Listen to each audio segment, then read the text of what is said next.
Excellencies, colleagues, brothers and friends, the first gathering of African heads of state, to which I had the honor of playing host, there were representatives of 8 independent states only. Today, 5 years later, we meet as the representatives of no less than 32 states, the guests of His Imperial Majesty, Haile Selassie I, and the government and people of Ethiopia. To His Imperial Majesty, I wish to express, on behalf of the government and people of Ghana, my deep appreciation for a most cordial welcome and generous hospitality. The increase in our number in this short space of time is open testimony to the indomitable and irresistible surge of our peoples for independence. It is also a token of the revolutionary speed of world events in the latter half of this century. In the task which is before us of unifying our continent, we must fall in with that pace or be left behind. The task cannot be attached in the tempo of any other age than our own. To fall behind the unprecedented momentum of actions and events in our time will be to court failure and our own undoing. A whole continent has imposed a mandate upon us to lay the foundation of our union at this conference.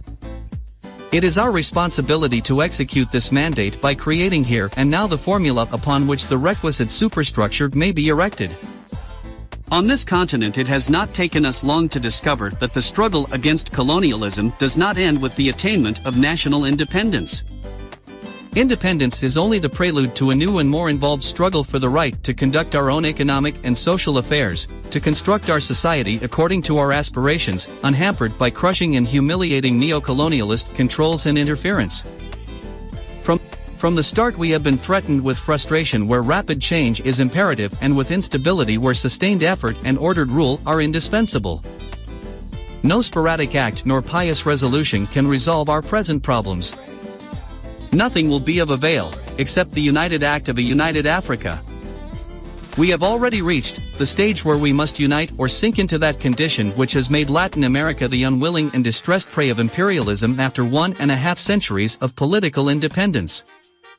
As a continent, we have emerged into independence in a different age, with imperialism grown stronger, more ruthless and experienced, and more dangerous in its international associations. Our economic advancement demands the end of colonialist and neo-colonialist domination in Africa. But just as we understood that the shaping of our national destinies required of each of us our political independence and bent all our strength to this attainment, so we must recognize that our economic independence resides in our African Union and requires the same concentration upon the political achievement.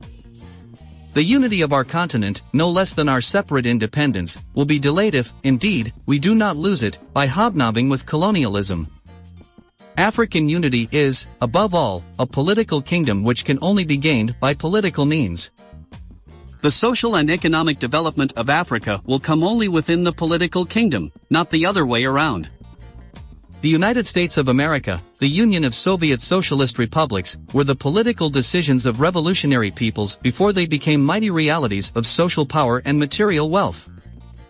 How, except by our united efforts, will the richest and still enslaved parts of our continent be freed from colonial occupation and become available to us for the total development of our continent? Yes, indeed, yes, indeed. Every step in the decolonization of our continent has brought greater resistance in those areas where colonial garrisons are available to colonialism. Yes, words there off from Kwame Nkrumah. Yeah, man, Kwame Nkrumah. That great Pan-Africanist, yes man, leader in Ghana, present 1963. Yeah man, Organization of African Unity. Yes, I hear the man said the seed was planted years before. Met with 8 different states, this time 32 in 1963. But even earlier, yeah man, at the Pan-Africanist Congress. Yes man, in the UK. Yeah man, in our younger days. Yeah man, and other leaders, Secretary. Yeah, and other ones, you know what I mean? Yes man. Yeah, Kwame Nkrumah, yeah, we have that speech here published, yeah man, here on Positive Vibrations. Yeah, we have it published in French and Kiswahili. Yeah man, also we have Haile Selassie I. Yeah man, his speech covered also, yeah, in those languages. Yes man, we have to reach the people them worldwide. Kiswahili being that language, yeah man, that the scholars are saying would be great. Yeah, for Africans, worldwide Africans in the diaspora, for have one language. So yeah, if you brush up on the Kiswahili, may I tell you, I something may I tell you if you listen to reading, I don't understand what it's saying, like the Kiswahili. Well, I know what it's saying in English, but yeah. But may I tell you, yeah, the language is rhythmic for real. It's just nice to listen to. Yeah, for real. Sound like some music, you know what I mean? Yes, as I say, yeah, we have some stuff published here on Positive Vibrations Radio. We have some information, yeah, on the actual radio station. Yeah, man, we have it published here on YouTube, so go check that out, man. Yeah, check out some of the bulletin points, some of the bullets that they wanted to achieve. You understand me? So we can look and see, where are we today? Where are we today? Where is the continent today? Yeah, speak of Africa Agenda 2063. That's 100 years from 1963. 1963, 2063, now 2023. 60 years. 40 years left. Yeah, because it was criticized. There was some criticism thrown at, you know what I mean, this whole gathering, in the sense that, yeah, really and truly, gather without no power. You know what I mean? Just words, some say, yeah. But we know, so yeah, everything have to start from the word. Yeah, man, from the meeting, you know what I mean? Yes, man. Everything has to begin from the word. Well, the thought, then the word. Then the word manifests or materializes, you know what I mean? Yeah, definitely. Yeah, man. Some say, yeah, you know, that's the bureaucrats, them I meet. Yeah, and I eat, have drinks. Yeah, but when you come out of it, yeah, was it possible for them to achieve such things in those times? Yeah, it was an uphill battle. You understand me? These times now, 60 years later, I'm more prime. But most did lay foundations, you know what I mean? Yeah, we talk about Haile Selassie the first, we talk about Kwame Nkrumah, we talk about Secretary, we talk about Jomo Kenyatta, the Burning Spear, we talk about, yeah, many leaders. Yeah. But it seemed like, yeah, man, present day, well, coming up to this time, yeah, African leaders, yeah, them sell out. Yeah, them really sell out. Yeah, man, money grab. Just like them Jamaican ones. Just like politicians worldwide. But you know, in countries where there's checks and balances, you know, say, well, yo, can't just do it so and get away with it. Yeah, definitely, yeah. And as we keep saying, yeah, man, the new scramble for Africa is on. Yeah, man, and get ready for carve up the continent again. Yes, man.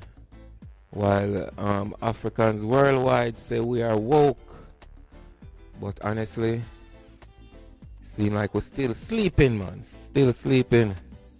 Yeah. Cause you know, yeah, we're glamorized and romanticized. Yeah, the newfound spirituality and new way of eating and yeah, new way of life. And but are we really following the principles? Yeah, are we really following what matters? Like my brethren say, follow the money. Yes, man. I mean, I tell you people, these are the resources there. Yes, man, we have to do a whole program on that. Yeah, different resources will come out of Africa. We have several maps will show it. Different countries, different areas within different countries, different minerals. Yes, man, one bag of sick, man, one bag of something. And trust me, everybody want a piece of Africa except Africans. Seriously. Yeah, man, because when I have the power, You understand me? And when the power get handed over to African peoples is more like puppet governments. Yeah man, still just sell out. Forget for them, you know what I mean? Yeah, I know that the boss is stand for Kwame Nkrumah. Yo, I watch the thing right here. So one brother, what they behind Kwame Nkrumah? Asleep, him asleep. Yeah man, the boss, Joe McKenyatta, you know what I mean? Yeah man, the burning spear. Yeah, if you didn't know, that's where burning spear got his name from. Yeah, as I said, we have those, yeah man, the speech. We're going to, yeah, publish some more of them too. Yeah. English and in French and in Kiswahili, yeah. Yeah man, a large portion of Africa is French speaking. Yeah, but one thing may I tell you, the African them, continental African them, them pick up language easy. Quick and easy. Yeah man, seriously, yeah. Yeah man, my brethren. Royal supposed to kick off. Yeah man, in program to, here on the Positive Vibration Network. Yes man, big up Mr. Bertus. Yeah man, check in, yeah.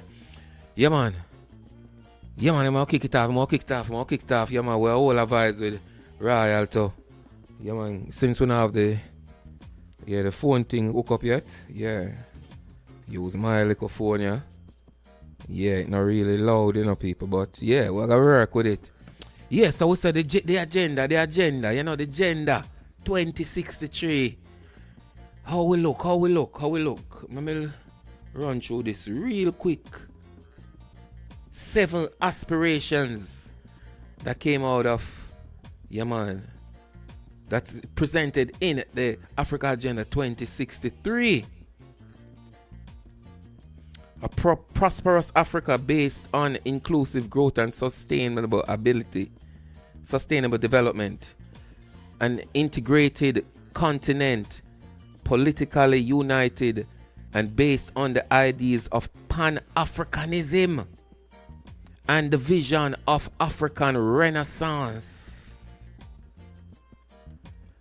You hear that, people? Pan-Africanism we are dealing with, I tell you, whole heap of nepotism exists throughout the continent. How do continental Africans really feel about Africans in the diaspora, Africans not born on the continent?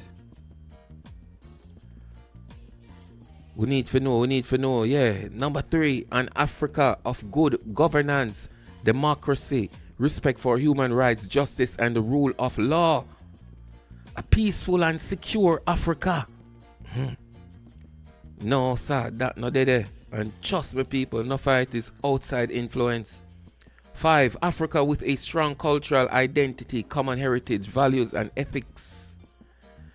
An Africa whose development is people-driven, relying on the potential offered by the African people, especially its women and youth, and caring for children. An Africa as strong, united, resilient, influential, global player and partner. An Africa as a strong, united, resilient, and influential, global player and partner. Yeah, and a lot of other things come out. Kwame Nkrumah speak about, Haile Selassie speak about, Africa Development Bank. We see them things that come to fruition. You know what I mean? Communication. Yeah, right now, cable and wireless still owe Haile Selassie money. Still owe Ethiopia. Yes, man. Haile Selassie set up communication. Yeah, before the war. Yeah, pay for it, everything. And them run off with the money. Yes, man. Cable and wireless. So I call you out, Yeah, man. I rest the money that free it up. Free up the downs are there. Yeah, me call my brethren, because I know I want to add a little to this, as well as, yes man, I know him have a energy that I want to bring forward. So, yeah, Positive Vibration Radio. Yeah man, this is how we do it here every Saturday. Positive Vibration show, 4 to 8 p.m. Yeah, we do a little reasoning and play some music and thing, you know, so we can't play too much music over this platform, yes, but over Positive Vibration. It's 24/7s. Yes, man. Big up the Positive Vibration family. Yeah, man. Larry King. Yeah, man. World Order family. Yes, indeed. Yeah, man. Black Wax. Nigel. Yes, man. Natty. Yes, indeed. Yes, indeed. Yes, indeed. Jawise. Yeah, man. For real. Positive Vibration family. I strong. In the building. Big up DJ Mickey. Anyway, you're there. Yeah, big up all the regular listeners, all the new listeners. Yeah, man. Check it out. Yeah, man. Right there, right there, right there. See the link right there in the comments. Link right there in the description. Positive Vibrations Radio. Yes, man. Link up my virgin, yeah. Yes, my people. Africa agenda. What you think? What you think? Yeah, lot left to be done. Whole heap left to be done on the continent. But, yeah, man, we see whole heap of strides. Yeah, man, we see whole heap of strides. Yeah, man, in technology. Yeah, man, we say whole heap of strides. Yeah, we have to just enhance the right technology right now. Yeah, cause we say water and dam and all them things there cause war and friction and we can use a whole heap of solar energy. You know, say Ethiopia 13 months of sunshine, whole Africa 13 months of sunshine, I tell you. So right about now, you might want them harness the right energy. Yeah, the way it look right now, as I said, most of the world still in the hands of foreigners. Yeah. Little crumbs will drop on the politician and the elite. Yeah, none now trickle down to the people them, you know what I mean? So, 40 years, 2023, global planet, the Renaissance. African Renaissance step forth, unleash upon the world. How it look? I don't know.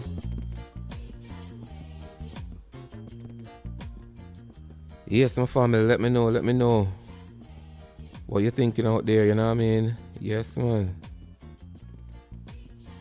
Respect every thought, every opinion, you know what I mean? What makes sense, you know them way there? Yeah, man. You. Yes, good thanks, sir. Virgin, you hear me? Yeah. Alright, my phone kind of low here, so turn up that one little, if you can.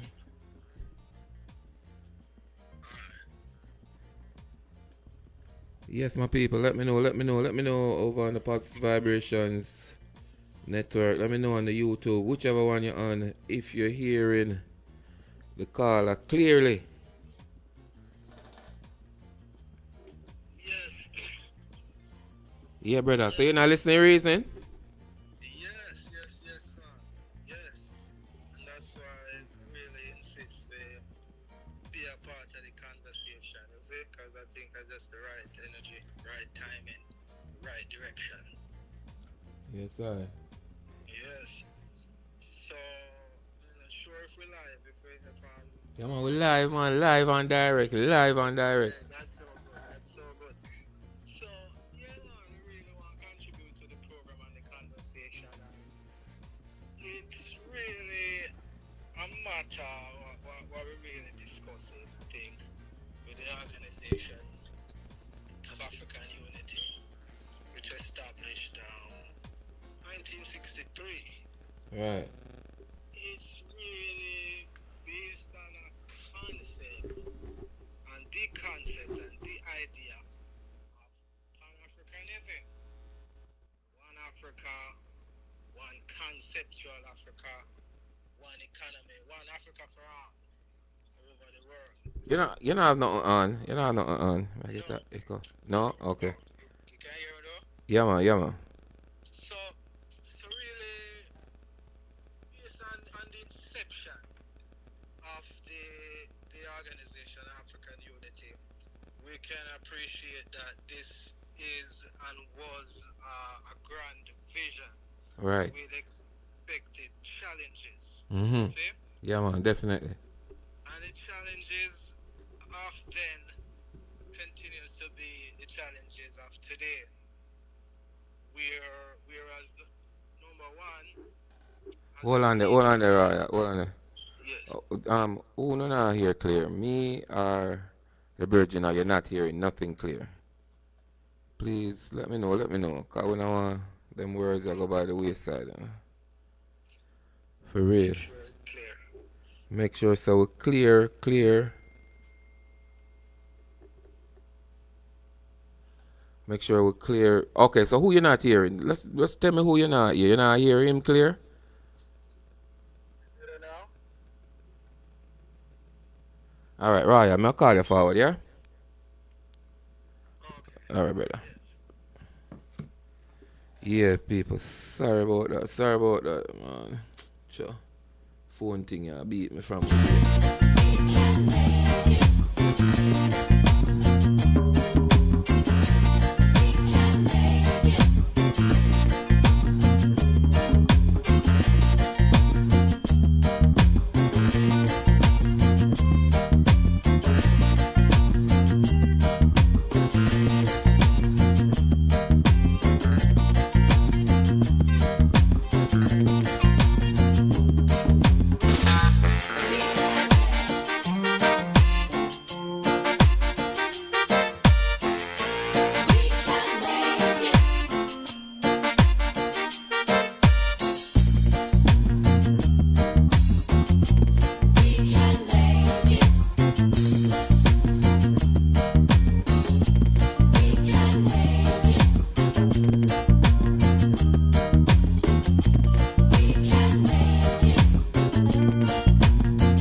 Check, check, check, check. Alright. Audio check. Hopefully coming through better this time. Yes, Clear? man. Yes, man. I think so. I think so. All right, good, good. So back to the conversation on the inception of the Organization of African Unity, championed by Kwame Nkrumah, Jomo Kenyatta, Haile Selassie at the time, and all the other African leaders who came together and formed this in 1963. Mm-hmm. So the climate in 1963, just to make a comparison comparatively, for the sake of the conversation, in terms of then and now. So then it would have been a wave of initial African independent countries. Mm-hmm. And the objective clearly would have been to establish independent states on the African continent. Right. See? So within that regard, I believe there has been some progress. Right. Right? Mm-hmm. So, however, the challenges then in 1963 and in some cases have been amplified in this time. And just to highlight some of the challenges and put that into perspective. Mm-hmm. Obviously, an initiative as grand as this will have, and as purposeful and meaningful as a united Africa to the world and to the world and Africa for Africans at home and abroad. See? Right. This is a mantra and a charge that is a statement that is very bold and necessary and determined. But this kind of approach for African unity obviously creates it has its adversaries. So while we speak about our grand vision and grand goal, we remember that these adversaries continue and have become more sophisticated in terms of divisiveness. So obviously in 1963, African heads of state would have been in different places and spaces in terms of their mind state. You see, head of the state, but to assess the mind state of these heads of state, it would have been varying.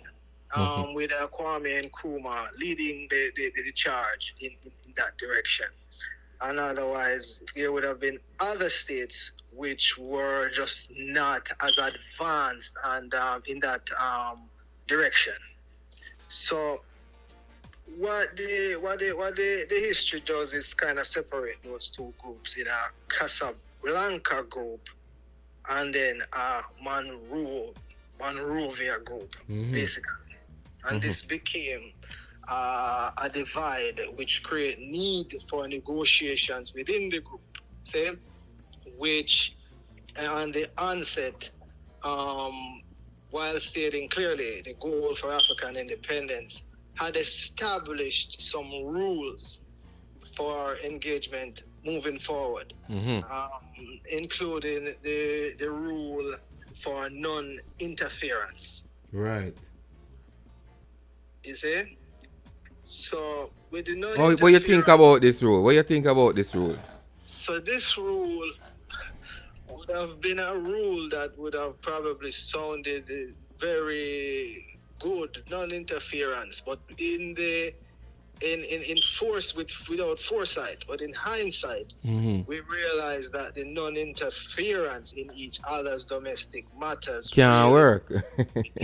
Yes, it really undermined the power dynamic of the organization from the inset, because it led on to mean that while there were coups being incited by foreign powers, right, it created a scenario where the organization would not have had troops on the ground and at the same time had a policy to not interfere. So it means no matter what, if there's a coup for the great leader and of the organization, everybody would have to sit back and just watch it happen. Just watch it. You see? Yeah. So these are that's just an example of organization without the sharpened teeth. You see? So, and I said that to establish that where we were then was on it's basically on the initiative effort towards unity in a grand vision that we would not have had many examples. Right. Examples such as literature and scholarly work and examples of African scholars in this vein. It would have been few. You see? And with that, we have to add that the scholarship at the time in 1963, the basis of the Afrocentric scholar would have been Pan-Africanism. So Pan-Africanism being a movement strongly led by leaders like Mr. Marcus Mosiah Garvey, the Honorable, from in the 20s and 30s, would have had a strong impact on these leaders, right? Not sure how general of information it is that, in fact, leaders of Jomo Kenyatta, Julius Nyerere, again Kwame Nkrumah met with Mr. Garvey in London. And this is something that your listeners, I believe, are astute on. See? So in that type of setting, Mr. Garvey was the visionary and the ideological leader of the movement. While the movement would have adopted other scholars and thinkers at the time, like W.E. Du Bois and others as well, right? But we want to bring at this time into the scope a particular conversation which was championed by Sheikh Antijab, African Senegalese scholar. Right. Right? And this pinpoints at the point that you made, which I think is so important, regarding one of the principles set forth, and that is one having to do with cultural identity. So based on that principle of cultural identity, I think it becomes one of the fundamental principle for any rallying and unity and unified cry for African peoples on the continent or abroad of identity. And the question is, yes, we know that we are called black in the English language. Right. That is one of the terms that we have arrived at, passed through terms like the Negro and many other terms, right? But I would charge that even today, many of us, hopefully not any of the listeners on this call, but are still challenged with the term being an African. Right. Right? So well, whole heap of people are going to listen to this challenge with that, man. How you say? Yeah? Yeah. So we still challenge with that. You know, we have a challenge, and that's especially in the diaspora. You see? Right. But we find that this challenge will also exist even in Africa, in terms of, yes, I'm an African, but what does it mean to be an African? See? Right. So that question of cultural identity has been at the forefront. Who are we, right? So to fast forward to today, where we are today, we have made a lot of progress in terms of the histories and the text. And in one of these areas would have been in terms of the origin of humanity and civilization. Right? So we believe there's a lot of progress that has been made in the world of scholarship and the world of academia, anthropologists and all of this, which removes the idea, which would have been quite popular in 1963, that the foundational of civilization and then the foundational of humankind, man and woman, would have been now accepted to be in Africa, Southern Equatorial, East Africa. Right. Right? So back then, some still argue it though. Some still argue it from a religious point of view, not from a scientific evidence. Thank you. Right? What deal with same thing when them deal with in the courthouse where I work with. Where I work with preponderance of overwhelming evidence. That's what we work with. Thank you. Yes. So there has been a preponderance of evidence that leads to the fact that Africa is the birthplace of humanity, and we're getting to the point where they are acknowledging, or at least split amongst themselves in terms of scholarship, that it's also the birthplace of civilization. So what these things do and these establishments from mainstream, it removes and lays bare the fact that we've all been miseducated. And this miseducation is correcting itself at a slow pace. See? Slow. Very slow. And all right, so look on this then. All right, this identity, yeah, the fact that we're miseducated, searching for the identity, that would have seemed to me like that is like an early onset as far as to reach the goal then of Agenda 2063, 40 years out, 60 years past. So it sounds like we're still in an early stage then, because regardless of all the other achievements, right? As you say, if you don't identify and is uncomfortable with the whole idea of African or even visiting Africa, going to Africa. Once we go to Europe and all them places, spend all heap of money. You understand me? And even when we talk about the whole thing we're going with the dollar, you know what I mean? And you know what I mean, African countries trying to establish their own currencies based upon their own natural resources that they have, which is the real way to establish currencies. Yeah, it sounds like so we're still there in the identity phase, identity crisis. So how that look, even if ones and ones may have money and this and that, and yeah, are they still gonna say Africa? A big, yeah, a big, we say a big, like, yeah, migration, yeah, repatriation, yeah, with lot of African Americans, Hollywood thing basically, yeah, to Ghana mainly, you know what I mean? But what is the mindset? What is the real mindset? Is it really creating, is it really say Africa can be home? Or one's still so far away from that, you know what I mean? Like, yeah, so sound like we're still in the early stages. Yes, I mean, I would probably argue that we have not truly begun. See? Mm. Because as you just highlight, the question of identity and culture has to be front and center of who am I? Who are we? You know, why are we here and what are we doing? See?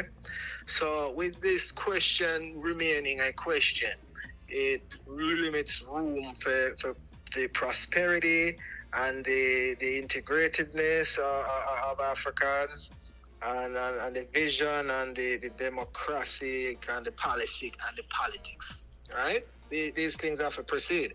So, with that said, I think the world is ahead of us in terms of who we are, and that is a problem because it means somebody else knows and understands who we are as a people more than us, right? Mm-hmm.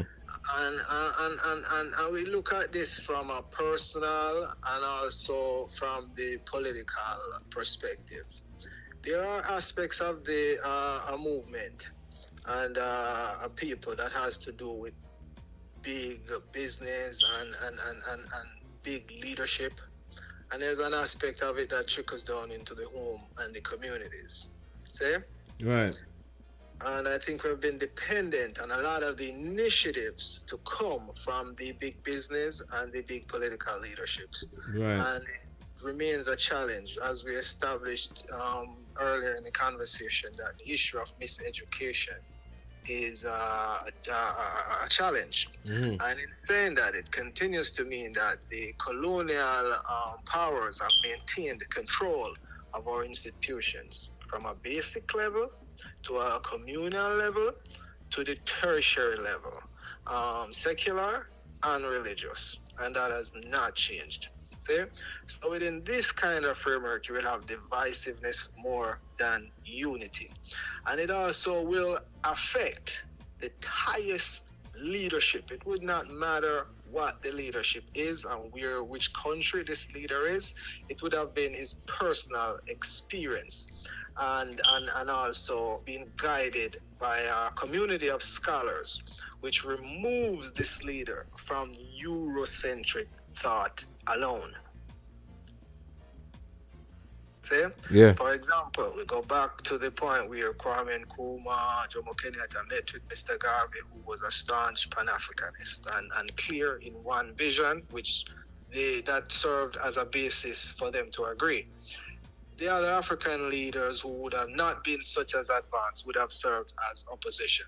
And with the way European powers work, we'll identify the weakness first and will have had strong influence in the decision making, regardless of it being an African Union organization. So when we look at that external factor, we realize that that is amplified today because of the constrictions on independent governments, and we have not seen a federated move, which was initiated also by Sheikh Anta Diop. of Senegal, which is one of Africa's foremost leading historian and scholars, physician. And the study in these minds has to begin. Otherwise, I'm going to be frank, if we're not studying our highest physicians, our highest technical thinkers, the highest historians, especially, and this is the key, the ones who laid it all on the line for you and me, the one who went in the face of academia and laid their reputation on the line and refused to continue with the normal way of doing things, interpreting things, and establishing things. And without this kind of study group, initiate approach to African-centered learning, and we continue to go to the universities and come out, and we live this busy life where we have nothing, no time for family, the institution of family, to connect, the institution of community, to keep us grounded while we go through these Eurocentric institutions. I will tell you, if you put 55 African leaders who went to school abroad and even went to school in their own country to the highest level, it will serve as the basis for this agreement.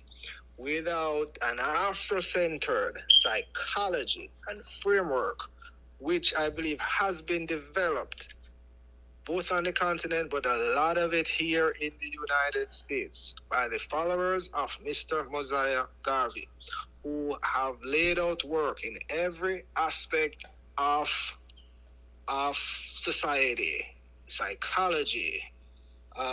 We have revolutionary doctors, we have revolutionary lawyers, we have revolutionary teachers, professors. With this, and I will name Attorney Alton Maddox, just passed recently, is a revolutionary attorney. Dr. Leila Africa is a revolutionary doctor. See? And I'm talking about people who would have lived in our recent time. Right. So I'm just saying, Dr. Francis Chris Welsing, see? Right. The key to understanding the European mindset, which we have to deal with every day. She lays that out. Yorugo, the work Yorugo, Murimbani, deals with the psychology of understanding and navigating this current climate from a high level. And Dr. Amos Wilson, his work, he's become an ancestor. So we mentioned these ancestors in conjunction who have done the work and followed through on the work of their ancestors. Right, I want that to make that nice, man. That sound like you want to change the battery. No, you can't hear me now? No, I hear it still, but I just say it. I just figure it out, you know what I mean? But we hear it, I go, geek. But yeah, man, got you. Yes, brother. Yeah, so with that, I'm just saying, we have made advance in terms of a lot of work, things that we would not have figured out. Definitely. Having great minds going through the system as it is. Yes, and sir. creating the pivot, right? Right.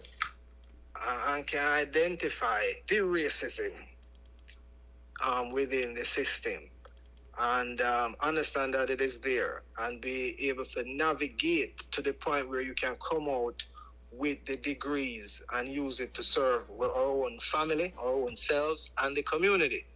So from this perspective, I think we can begin to build, but it has to be careful work, small study group, connections with people all across the world with the guidance set forth and the examples set forth by His Majesty.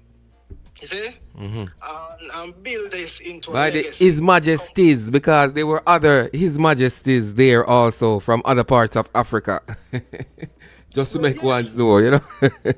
Yes. So with respect, Yes, sir. you see, with all of the great leaders who sacrifice, and we have to think about the pantheon of warriors and not get into the pick and choose, which the European mindset Definitely. allows us to do easily. Divide You see? and rule, man. Quick, man. Yeah. So we have to really divest ourselves from the personality that really just personality traits that Yeah. will hold us back in this great movement. The movement has to be front and center. You see? Because otherwise we cannot compete. We have other people who have used our knowledge and history for themselves and against us And resources, yes. and resources. Mm-hmm. And it becomes a challenge, and it really have to stick together and take on a new dimension of thought and thinking. And this really is done by divesting ourselves of European thought. Like, honestly, personally, it's a struggle. Sometimes we just wake up in the morning and we just listen to some African music when we don't even know nothing what them saying, you see? But it just bring me in a different vibration of language. Let me not tell us, me publish Kwame Nkrumah speech and Haile Selassie speech in a Kiswahili. I mean, I tell us, say, yo, it's just nice to sit down and listen to it. All right. The language just sound rhythmic, you know what I say? Nice, because the English language itself is a trap, and it's hard to agree within it. You see, you have to be a scholar just to know what the words mean in itself. You see, so yeah, you have to literally the example. You have to really fight. It's like you fight a war for your own mind, and that is all, and for the minds of our own children, and that's how we have to really engage this thing moving forward. And not just think by osmosis we're gonna be free and we can sing ourselves out of it. And, you understand? Yeah, and one more thing. Yeah, one thing, as you said that, yeah, Kwame Nkrumah says definitely is a political movement. It's not gonna be a religious movement. You understand what I say? It's not gonna be, yeah, even the whole idea of, yeah, getting the identity, I just say front and center, but yeah, 40 years left to reach that agenda is like we have to start think about the money right now. Like, no. No, we have to start make movements towards the money. You understand me? So it's like, yeah, we have to hurry up this little woke period, yeah. We're going, yeah, we better learn everything we don't want to learn in another little woke period, yeah, and just get the ball a rolling. Cause, yeah, as I said, them I get ready for scramble. The scramble for Africa is on again. Them I get ready for your man for chop it up again. Believe me. Believe me. If we're not aware and ready, yes man, them I get ready for chop it up again. You them I get ready for the now. Then I get ready to discover it again. You see? You see discovery? It's you see a discovery. You can discover a person who has not yet discovered themselves. You see? And the word discovery. Let me just get back into the mindset that we're up against. Just to frame this the mindset here and the choice. Is that when you look back to the word discovery, they said that Christopher Columbus discovered Jamaica, right? From the Eurocentric mindset, he discovered Jamaica. You see? So the only question is, are you going to go with the Eurocentric mindset, or you have a thought system within your own culture that gives an alternate truth? But guess what? The European has established that Christopher Columbus has discovered it. And in that frame of mind, it means he never came and saw the British, never saw the Portuguese, he never saw the French, never saw a German tribe, never saw another European power which he has to contend with. So thus, the legal term applies. Discovery. In that time frame. You see? Legally, that's what the discovery entails. Even if you see another white man run around naked, okay? Even if you see an Arawak, you see a Carib, you see black people. The whole discovery is legal genre between the European powers. So if we continue to speak within that genre, then yes. You see? So our people right now are the genesis of rediscovering themselves. We cannot continue to use the same language, the same thought patterns, and that's why we fight and struggle now to find African words, African terms, and thing that we come to find is that all the African cultures, they are connected. You see? It connected within the cosmology and the psychology. Whereas you will find Shango in the West, see?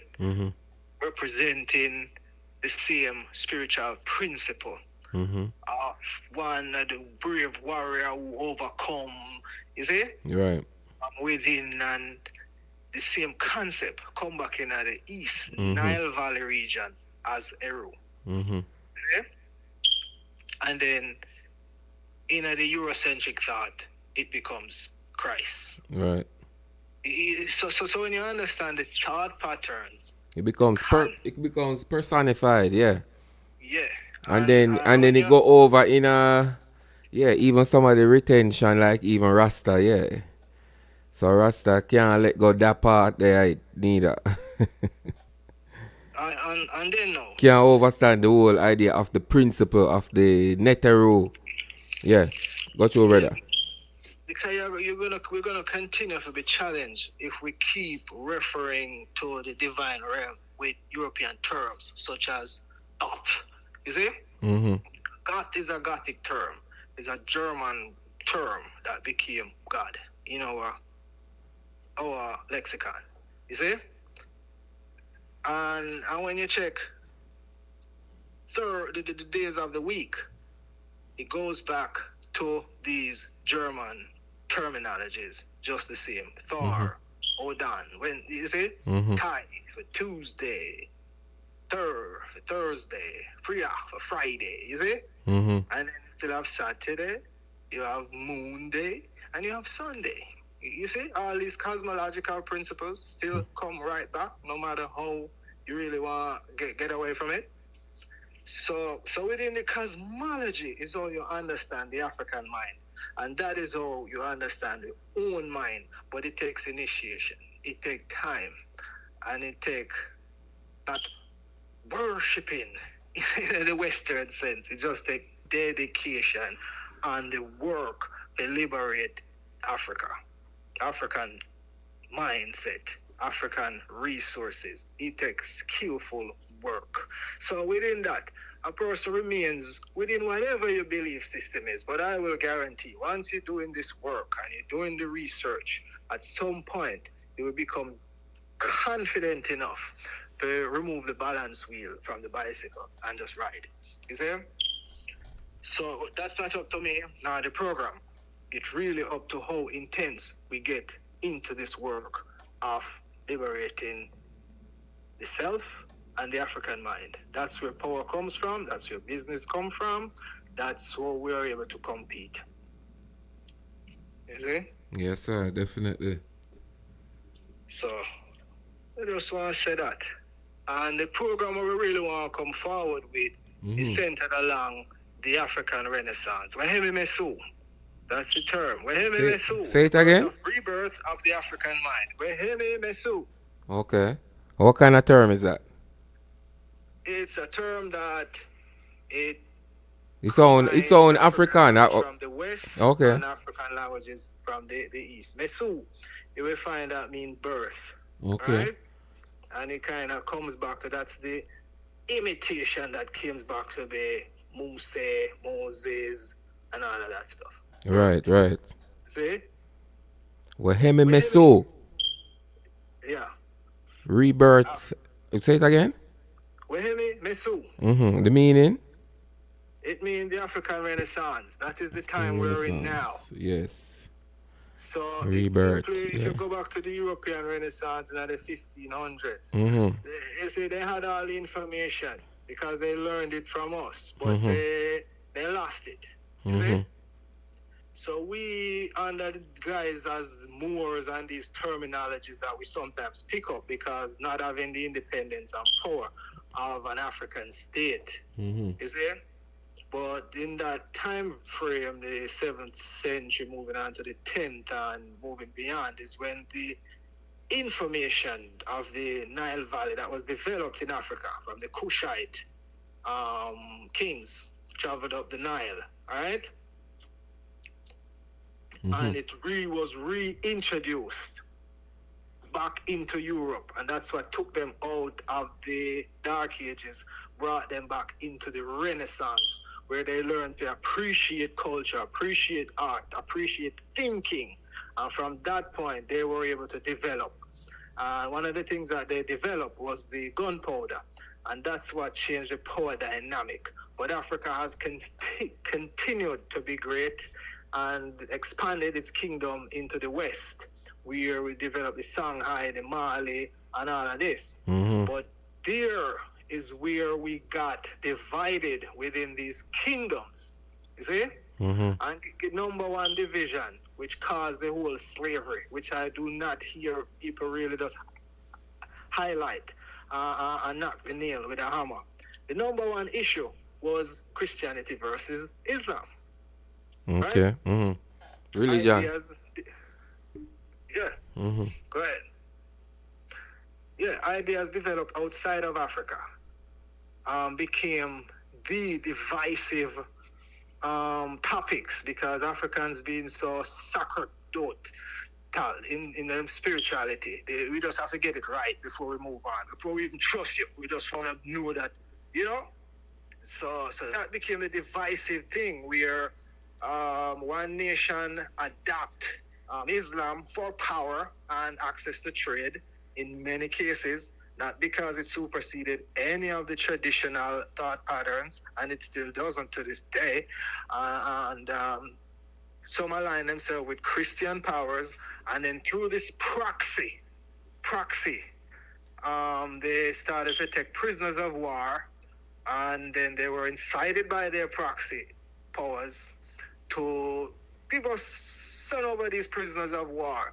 And at first they did not know what was being done and what was happening and going on in the West for a long time. But the issue of religion became what break down Africa and brought the idea of man slaving their fellow man within Africa on the basis of foreign religious thought. See? Crazy. Yeah. So there's so much things to reclaim, and that's our African position in the world, establishing that we thought the Mohammedans, which is true. I mean, the only way what I'm saying is not true is if you are within the sea of religious thought, then whatever the religious teaching said, that's what the truth is. All right, so we don't have to debate that. But if somebody is of the thought perspective of the world, like literally what is happening to human beings right now, we will have to realize that outside of these institutional spaces, there is a lot of information that at some point you won't be able to deny. So we have to just get bold enough to challenge what we were taught by the institutional system built from slavery. That's where our education is coming from. You have to unlearn all that and then, relearn. Not so hard. So hard. Definitely.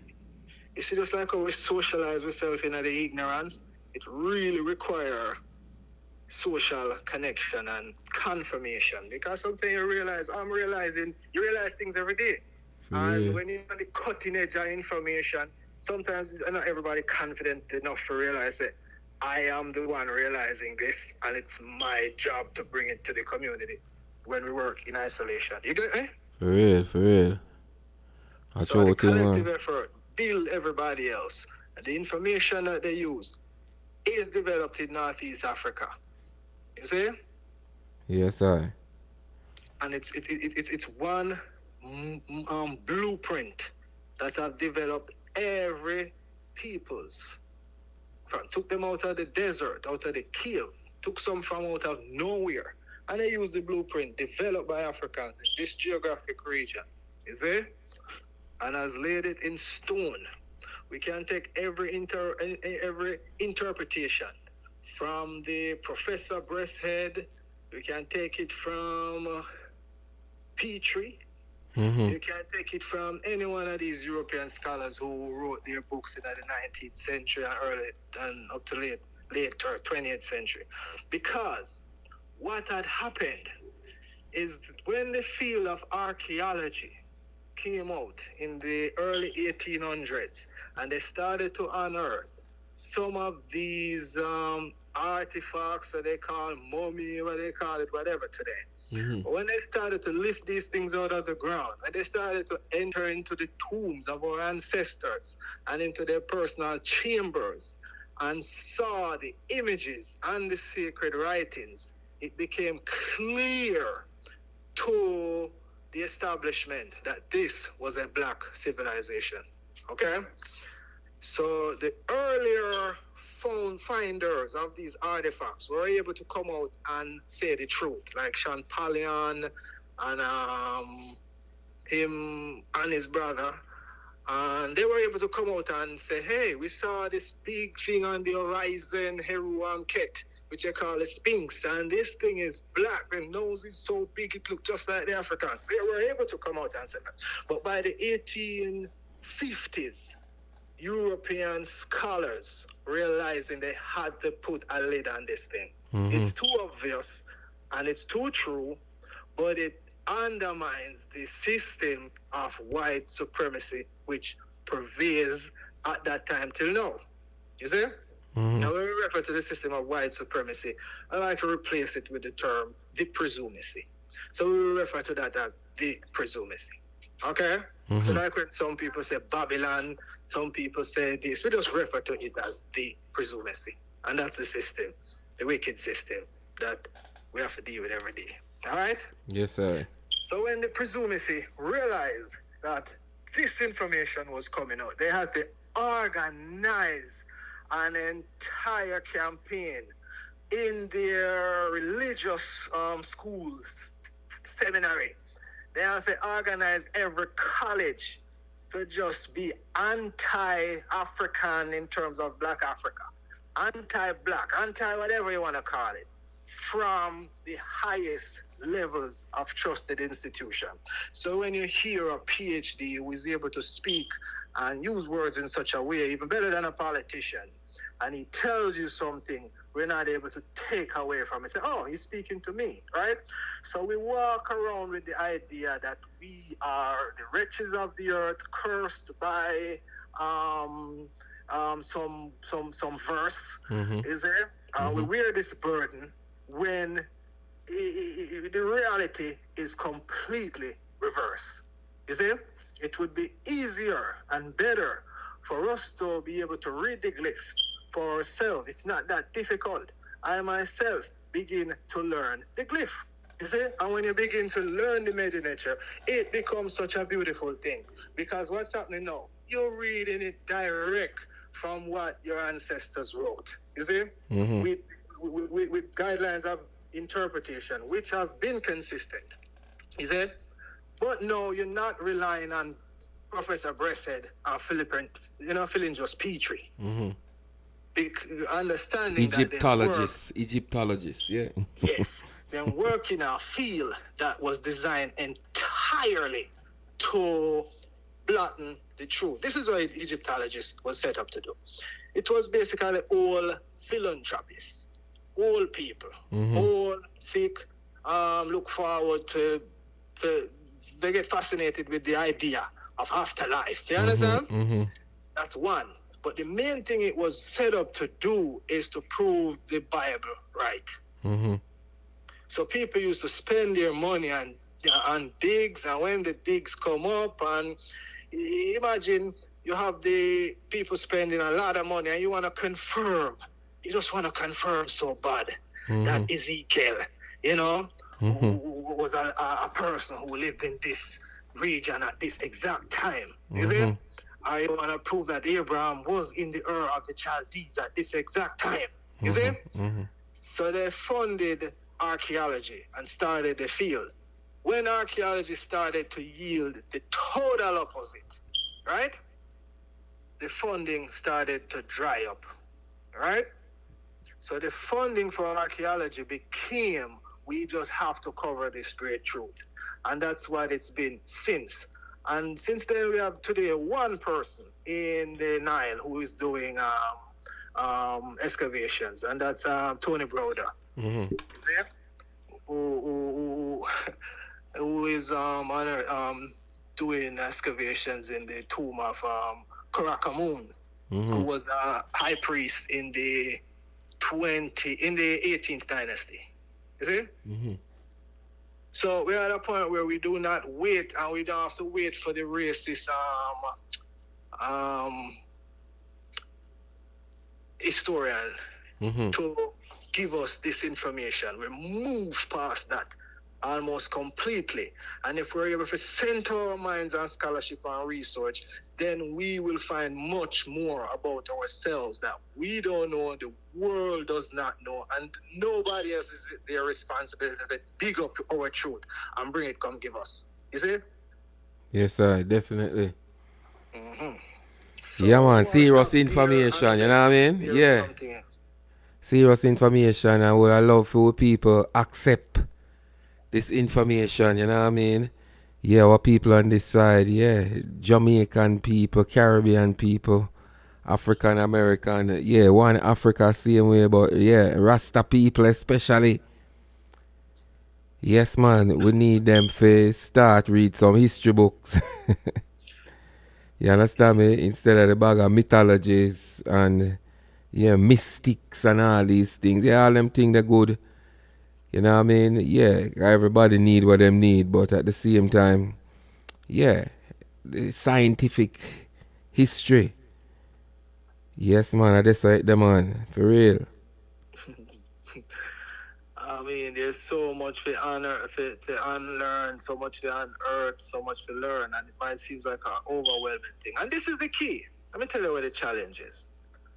The key is, do people believe in ourselves enough to take on this work? That is it. It's easy if you just get into the feel good information, is it? Right.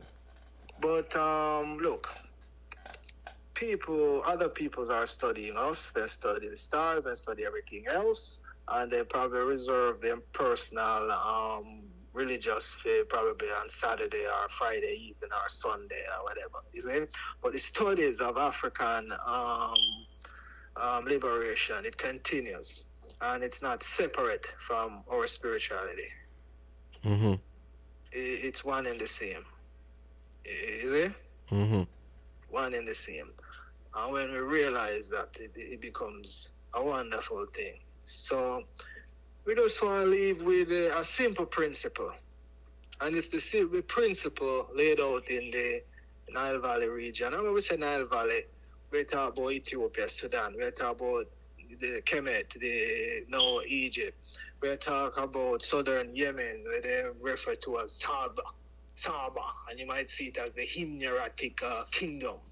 And that would have been a southern Arabia.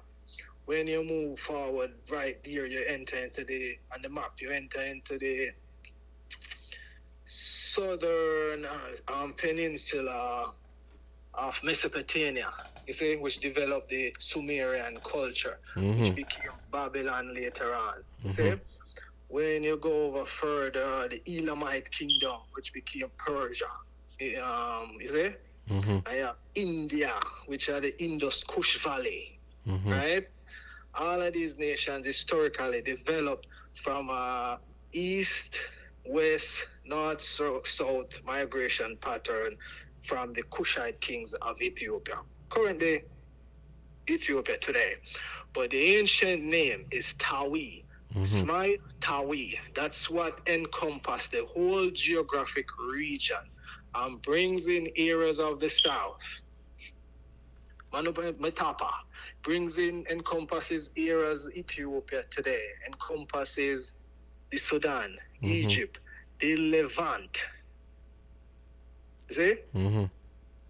So all of these was the African kingdom of Kush. And the last date, the kingdom of Kush, the Kushite kings, or the Africans as a whole for the continent in the records, were a powerful global empire in 661 BC. Say that again? 661 BC. No, what you say about 661 BC? Say the whole thing So again. the last date Africans controlled the empire that dominates the world. Okay. And that is the last strong efforts of the kings of the 25th dynasty. Mm-hmm. All right? The kings that's laid out in the Nile Valley Egyptian 25th dynasty and other dynasties as well.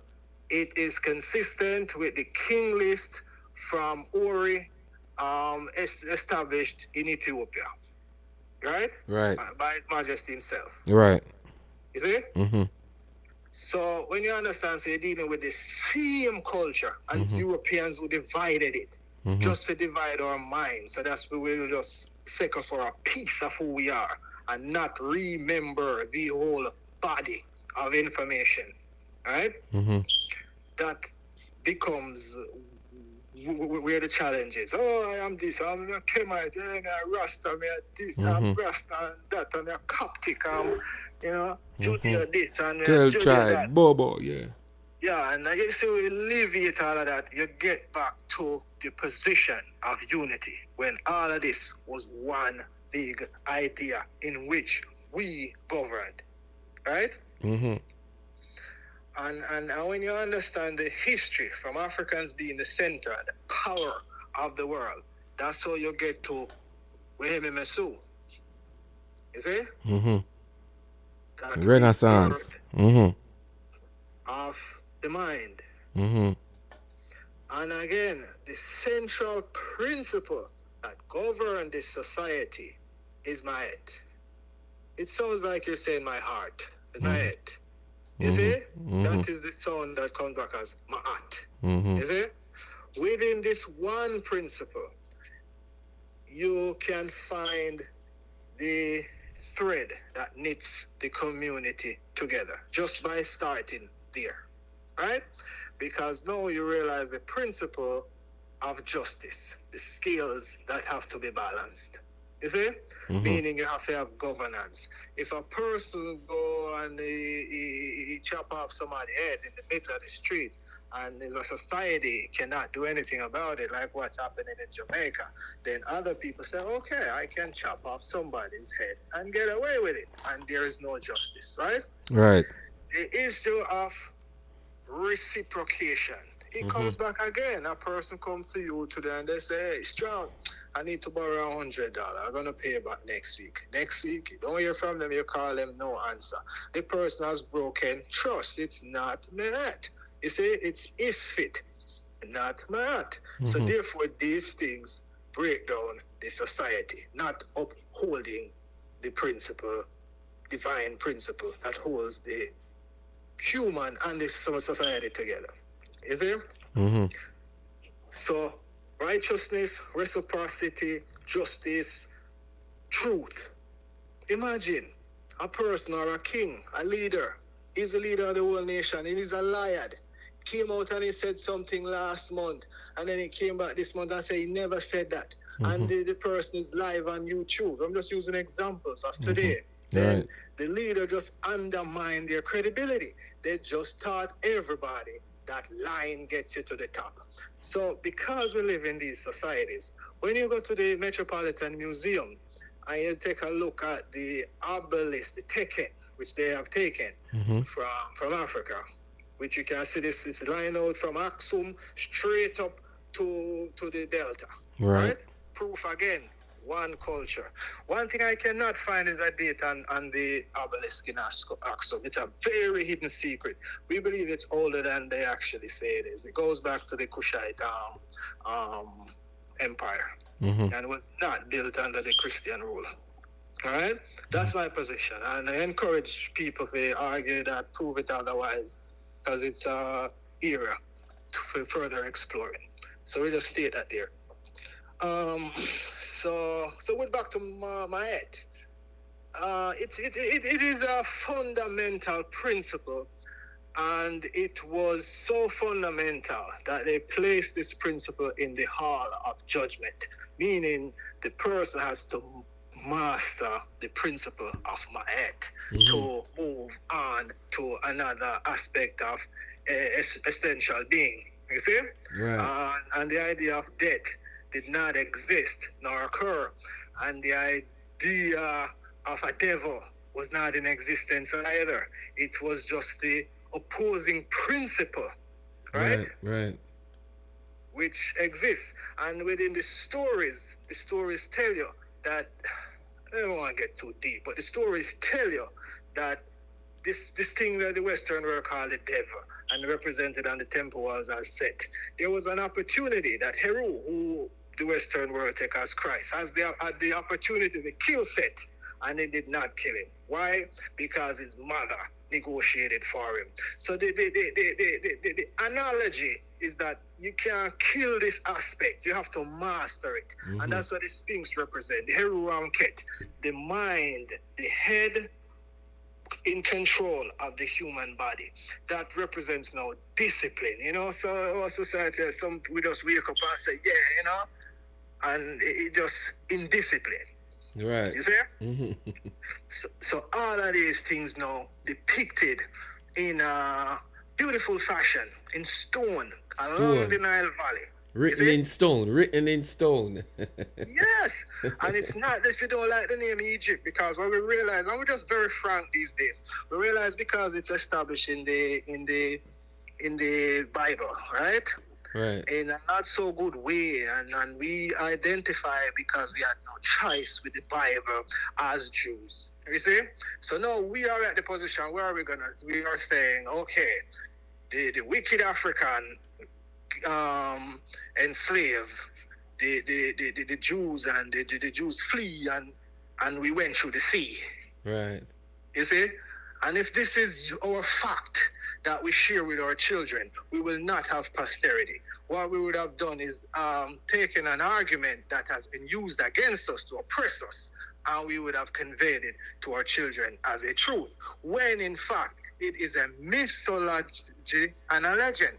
Not to say it's a lie, but it's a point where the leaders of a particular institution decide that we are going to be creative, to come up with principles upon which we can rally and unite to move our people forward. You see? Right. So that's how the writings came into being. And when we get into programs, we will delve into this with yeah, man, a whole heap of information. You know what I mean? Yes, liquor by liquor, you know what I mean?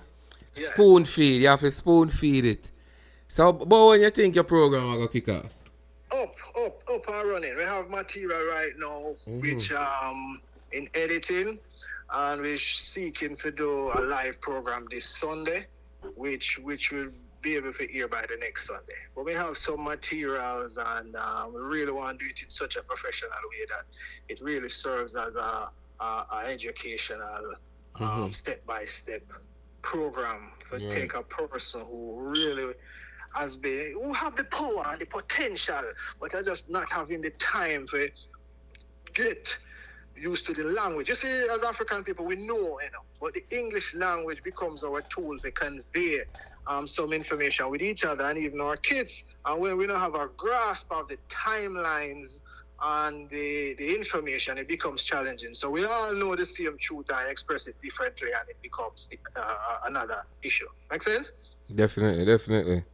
So we want to lay it out. But again, just remind us one principle, and if we master that, truth, righteousness over wrong. You see, reciprocity. You can give and you get. And it's just a cycle of life, and there is so much that is consistent with that. You see? And it has a masculine principle, teuti. So when you get into that now, you realize how the whole pantheon of deific principle one is related to the other. And you don't have to just look at it as human beings being related. The principles are correlated. I know you're getting to a whole African-centered thinking that takes you away from your Eurocentric thought, which jams us and stocks us even when we want to express ourselves in the most divine way. You see? And how you prove and realize when you come to Congo and their spiritual mystic system, you have Dr. Fukio Banseki, whose work follows through on that. You see? So the scholars now use linguistics to prove the point of, because we are not able to do the digging. but we can follow the trend through the art, linguistics, and then apply logic. Is it? Definitely. Yeah, man. So, Yeah, brother, if man. Give anybody have a thanks. question or anything, you understand me? Yeah. Yeah, but nobody no really push out no question right now, you know them way there, but Yeah. yeah, in time to forward, you know? In time to forward. As we say, yeah. A groundwork with there with the information, you know. Yeah, that information, yeah. Yeah, as them would have say. Yeah, that information now get romanticized right now, you know. Yeah, nobody no want to we hear don't have this. time for that. We don't have time for that. We just have to move forward. And the key is we want to establish study groups and use this as a platform. You see? Right. And look, we live in a time where it's not like back in the day where you have your kerosene lamp and you have a book. Right. You have the information at your fingertip. Right. You can just, once you know how to do research, you find out anything you want within a few minutes. How deeper you delve is up to you, right? But this is what we use and form study group. From the study group, we launch into entrepreneurship and business and network with each other all over the globe. Right, definitely. People, if you're over the Positive Vibration platform, jump over YouTube and give us some likes, the people. Give us some likes. Well, maybe so. Is it? Yeah, man, definitely. Definitely, brother. Yeah, man, we give thanks for your reasoning, man. Powerful. Whole heap of information. Yeah, I can't wait for, yeah, man, the program kick off and, yeah, can sit in and... So we have to go Sankofa. Yes, sir, definitely. So that's the key. So it's all good, man. And we're looking forward, and we just need a group of people willing to move from where we're at to where we need to be. Definitely. The issues as they come along in a good faith. Yeah, man. Definitely, man. Calm and steady, brother. Yeah, man. It must happen, you know what I mean? Yeah. Just put the timing up to us. Is it? Right. We can shoot straight to the top. One shot this time because the circumstances are so ripe. It is our time, yeah, to rise, and the consciousness is in the air, and the African Renaissance program will be up and running, and it will be a thing to tell your friends about. They might not agree with you, but yes, it is a thing, so we all rally around. Definitely. That's where we can reach with it. Definitely. And you say some African music and them thing that up. Yes, different kind of African music. With the West and the continent, you see? So what if that? And an interview the other day, man, at the supermarket, and somebody just come up to me from Sudan and say, Rasta. I say, I want to tell you about the Sudan, my country, and they lie. We the people who build this and we're, you see? Yeah. And he wants to share that story. And we say, okay, we have a platform. And he says he's really excited to reach out to Jamaica because there's a connection between Sudanese and Jamaica. Right. Okay? And it is true because there's so many connections. There's some connections where we really want to follow up on. Yeah, me alone can't do all of the work, right?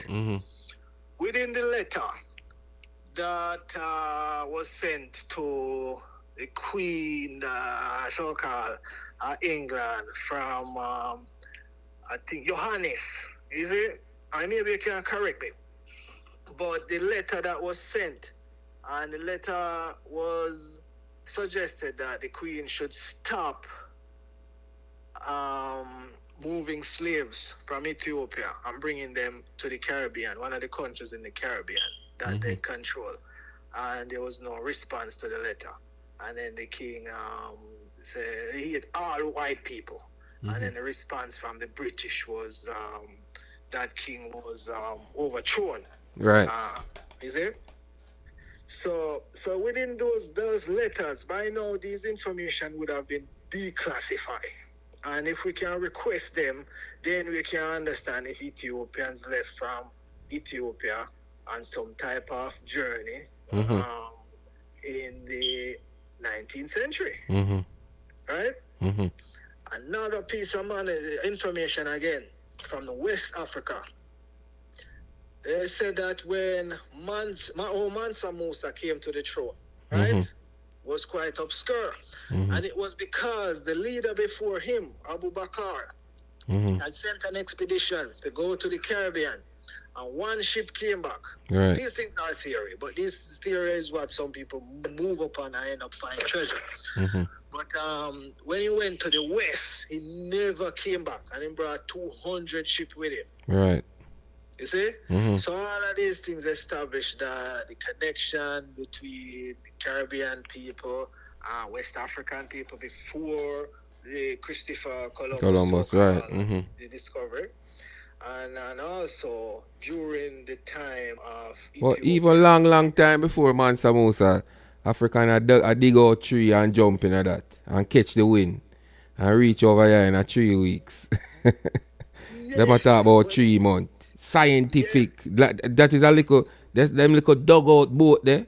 Is a yeah, scientific little piece of thing, you know. Don't look upon them thing the easy. Don't take them easy. yeah. Trust me, yeah.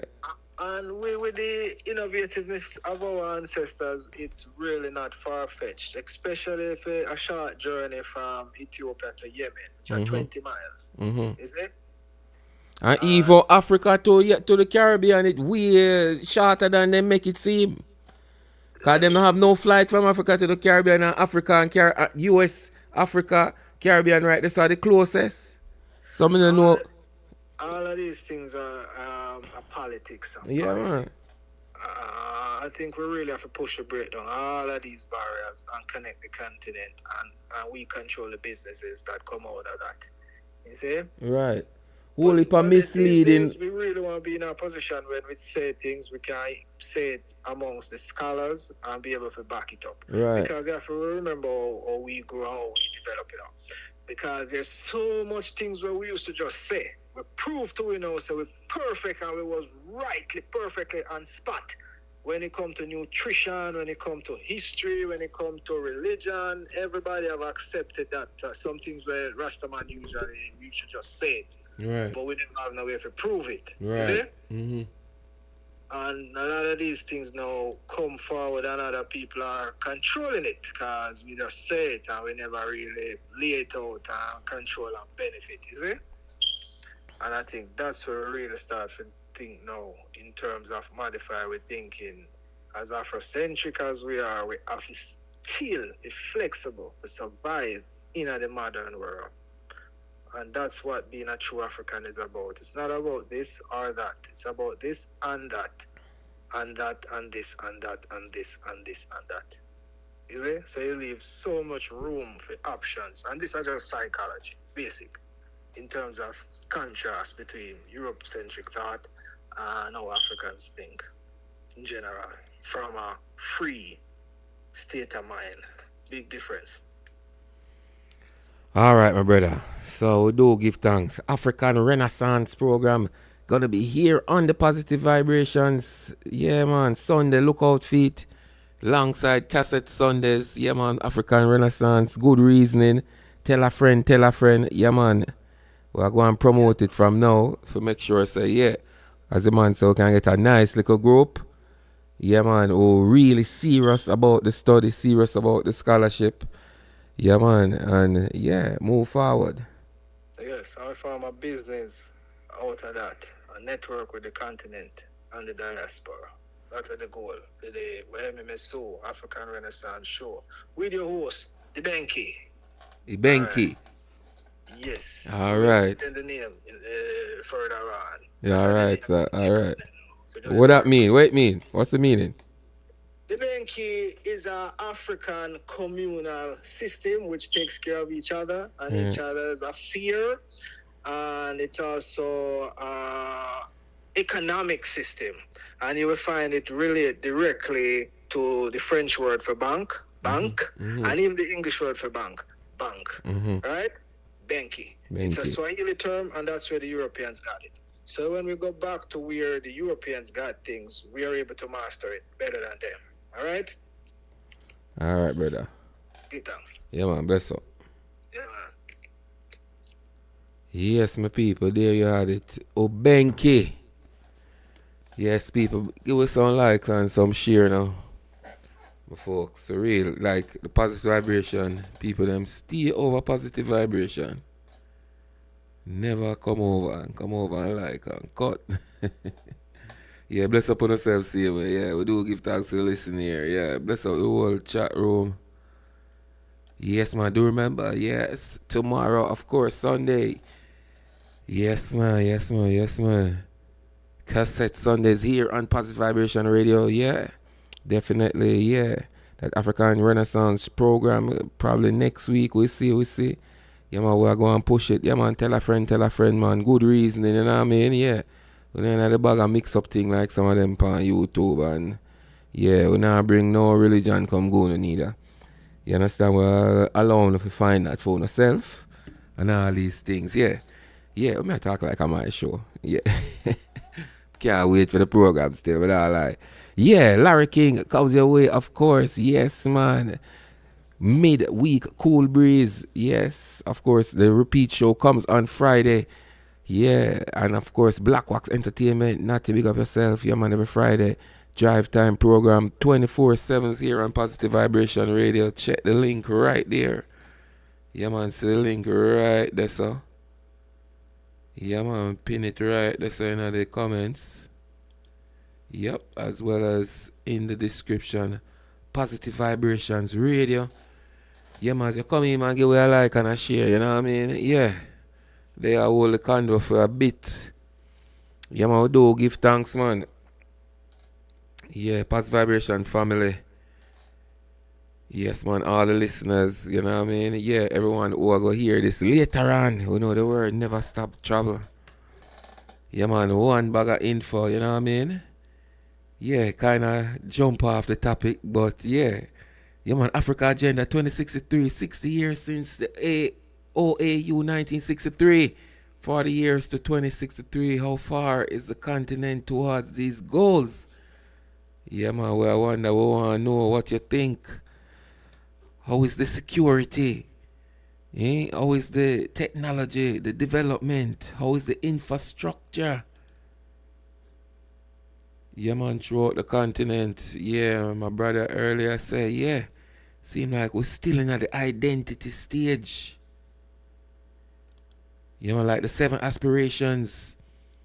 Yeah, of the 2063 agenda. Yeah, man, one of them, of course, being Africa with a strong cultural identity, common heritage, values, and ethics. You know, Bridget say, come like we're still in another identity stage there. Yeah, where culture have to be front and center.